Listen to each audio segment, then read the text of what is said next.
We've been joined by the ranking member of the Senate Finance Committee. Welcome, Senator Wyden. Floor is yours. Thank you very much, Mr. Ambassador. Is that on? Thank you very much. We obviously have enormous challenges facing the American steel industry, and at the Finance Committee we have jurisdiction over international trade, and I particularly appreciate the chance to zero in on the challenge of steel overcapacity. And what I'd like to do for just a few minutes is shine the spotlight on China and address what our trade enforcers have to do to stand up to unfair trade practices. We all understand that steel production has long been a pillar of the American economy. It's in our infrastructure, it's in our cars, our planes, and it's obviously vital to America's national security. Our steel producers are second to none when it comes to competing in a global market, but obviously the glut of steel production around the world is an urgent threat. Global mill capacity has simply gone through the roof. It's doubled since 2000, according to the OECD. When you pair that with declining demand, 1/3 of all the steel that mills produce today has no buyer. So this has put stress on our steel industry that, in my view, is unprecedented. Since January 2015, more than 13,500 steel jobs have been lost. Major facilities across the country have been idled or shuttered.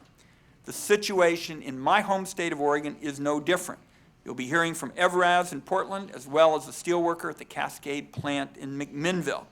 Their stories are going to illustrate that this crisis is real, and it is a crisis that is growing. Trade cheats produce too much steel overseas, and they are resorting to rule breaking to clear their stocks. And in doing that, they put the livelihoods of entire communities across our country in danger. So in my view, it is up to the Congress and up to the administration to respond. And it's my judgment that our policy response has got to begin with a hard and focused look at China. Too often, China's economy is not run by the commercial market. It is run by government committee. And China has proved itself more than willing to skew markets in order to rip off American jobs. So first and foremost, the United States needs our friends in Europe and elsewhere to recognize that now is not the time to give China market economy status. From state-owned enterprises profiting from unfair subsidies to industrial policies that distort markets, China keeps a finger planted on the scale in order to favor their domestic producers. It's happening with aluminum, and Oregonians are closely familiar with China's unfair tactics when it comes to solar panels.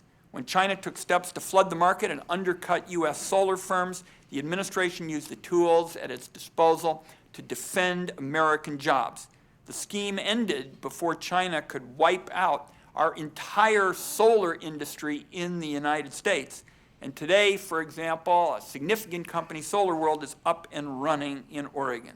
There is no question that steel is a different industry with different challenges, but our focus, the focus of the administration, the focus of the Congress, has got to be the same, and that focus has got to be on American workers.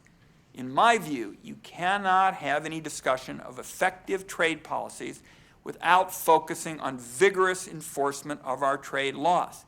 And enforcement is at the heart of defending against China's unfair tactics. Over the past year, Democrats and Republicans on the Finance Committee came together to lead Congress in passing some of the toughest, strongest trade enforcement laws in decades. Two of them are especially important to steel. The first is the Trade Facilitation and Trade Enforcement Act, which is all about rooting out the bad actors and creating more tools to stop unfairly traded products like steel from making it into our market. The next is the Leveling the Playing Field Act, which will help make sure that American firms and workers, when they've been targeted by trade cheats, are able to get the relief they need and deserve. It's essential that the administration implement and enforce these laws effectively. And my colleagues and I on the Finance Committee are eager to work with the ITC and the Commerce Department to see that to conclusion. Now, with major trade cases filed by American steelworkers and our companies, our trade enforcers are facing the first test, the very first test under these new rules. While I also welcome redoubled efforts to address the underlying overcapacity problem through various kinds of forums and international dialogue, unfortunately, too often global talks have simply gone nowhere. So talk cannot be seen as a substitute for real action here. Workers cannot afford to wait for the relief they deserve.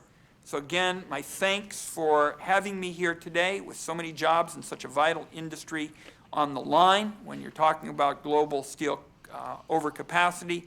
The Congress and the administration have got to be in lockstep on these issues. I look forward to working with USTR, Commerce Department, and the ITC in the months ahead. And Mr. Ambassador, for you and Secretary Pritzker, Chairman Hatch and I have sent a letter on this matter as well, and we would like that included as well. I thank you all and very much appreciate the time.